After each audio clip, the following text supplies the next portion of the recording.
Bonjour chers amis, merci pour ce message. Alors très intéressant, l'administration réagit tout à fait naturellement dans son mode de fonctionnement usuel en disant il y a un texte qui parle de gens ayant 6 ans et plus, jusqu'à 18 ans, donc moi je ne donne pas un enfant de 4 ans. Or, elle oublie, ce faisant, l'esprit de la loi qui s'applique uniment, disait-on jadis, à tout individu considéré.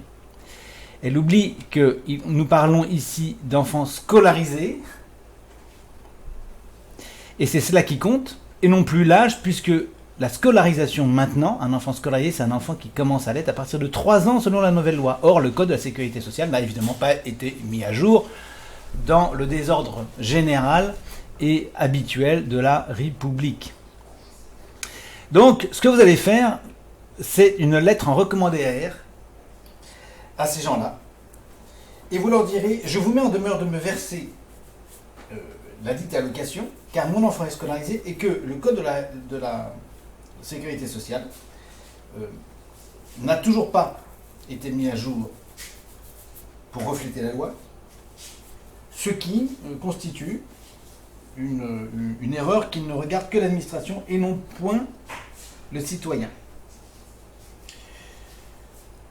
Nous considérerons devant les tribunaux que le texte bénéficie aux enfants scolarisés, aux familles des enfants scolarisés, et reconnu comme tel, quel que soit leur âge.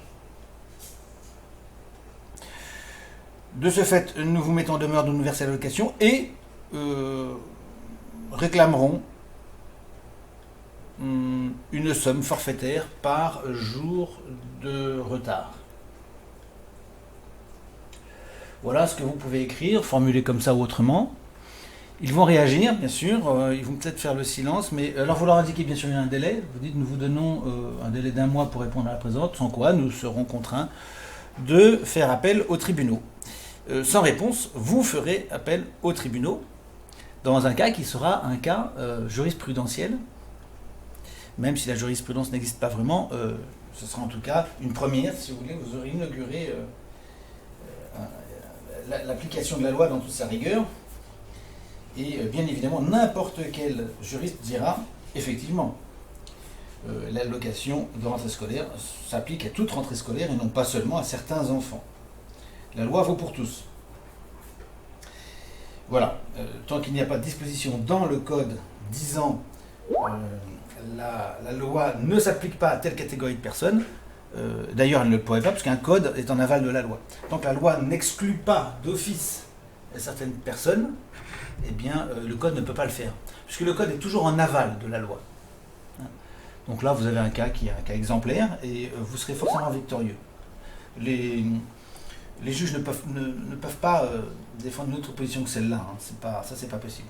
Ils peuvent bien défendre des truands face aux victimes, mais toujours à la base de texte et d'une apparence de l'égalité. Là, c'est un cas très intéressant et vous allez donc gagner contre l'État français. Vous pourrez demander par jour de dépassement donc cette allocation, éventuellement vous réservez d'autres dommages et intérêts au titre qu'il vous restera fixé plus tard, mais pour l'instant il n'y a pas de raison de demander davantage. Donc le remboursement, le paiement de toute somme due et un montant forfaitaire par jour de dépassement. Voilà, à très bientôt, au revoir. Tenez-nous au courant surtout, évidemment, bien sûr.